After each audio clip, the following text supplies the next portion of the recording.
Senator Blumenthal. Thank you. Thanks, Mr. Chairman. Thank you all for being here and for your extraordinary service to our nation over many, many years. I want to follow Senator Sullivan's questions about suicide, highlighting a particular story which has been very troubling to me. On December 9th, 20-year-old Navy seaman Thatcher Rupert, beloved son of Alicia and Kenneth Kelsey from Winstead, Connecticut, tragically took his own life. Before his death, Seaman Rupert was stationed at Tinker Air Force Base in Oklahoma. He was entrusted to the care of the United States military by his family. He had sought urgent mental health care at the base earlier on the very day he took his own life, but the military left him in a room by himself rather than providing him with an evaluation. I've been the recipient of various disclosures and reports that indicate to me that as many as 6 Navy suicides may have occurred at Tinker, within Tinker Air Force Base within the last 18 months. So my concern is twofold. First, is there an issue at Tinker Air Force Base? And second, what concrete changes are being made now to assure that service members in crisis are identified, treated, and protected before they reach a breaking point? Maybe I can ask you, Master Chief Perryman, whether you're aware of the circumstances surrounding Seaman Rupert's death and anything you can tell us about Tinker. Senator, I am aware of the number of suicides that have happened in Tinker over the last year and a half. After the first, I believe it was 3 or 4, Air Forces sent a team out there to do a check on everybody out there to see if there was some commonality between the suicides. They found no reason to. They didn't find anything systemic, and then we had, unfortunately, several more in which an EpiAid study was conducted by the department and has been completed, and we're waiting for that report. It's my understanding, though, that while they were there, they found no contagion as part of that EpiAid. I think to what we're doing about it, I think Tinker is an interesting place because the mission there is very unique.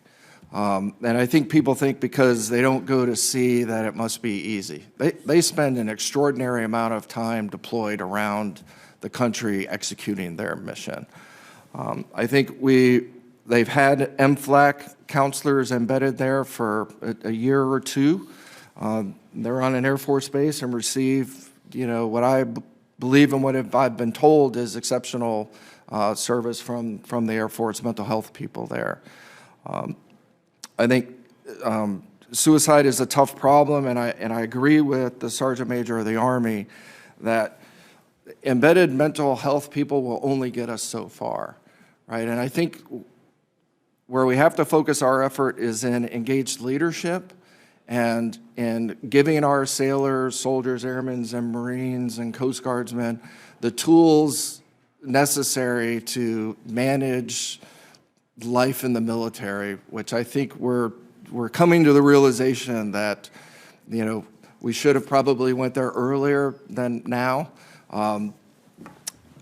Because I think for a long time, people my age think of mental health as one thing, and the younger generation think of mental health in a totally different way than us. And I think we've been slow to realize that, and we've been slow to institute actual prevention programs that will help us get left to it, like the Sergeant Major was talking about. I respect your response. I understand that you have so far not found a commonality, as you refer to it. When is the report likely to be available? Senator, I'm not sure, but I'll take that question for the record and get back to you. as soon as it is available, can you commit to us that it will be made available to us as soon as it's done? Yes, sir. I appreciate your answers. You know, I want to raise a general concern which was highlighted to me by a visit I had just today from an organization that deals with veterans who are involved in the criminal justice system. Many of them have less than honorable discharges, bad paper discharges. So the concern is, can we do something to help those members of our military before they are discharged with less than honorable? I'm not talking about necessarily bad conduct discharge, but people with mental health and maybe trauma and post-traumatic stress, some of them from the Vietnam era, when the idea of post-traumatic stress or the diagnosis didn't even exist. They come out of the military and with a bad paper discharge, can't find a job, they have no availability of VA health care. You know, they've raised their right hand, and maybe through no fault of their own, but simply because they have mental health issues, they've rubbed people the wrong way and gotten into trouble, whatever.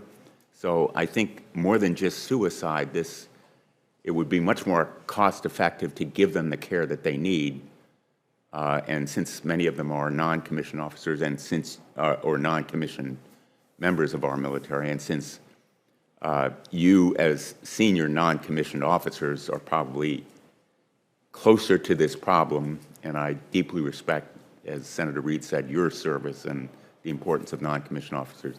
It's just an idea that I would like to throw out there, and my time has way expired, so I apologize. But this is an issue that I would like to follow up on and welcome your thoughts about it. Thank you.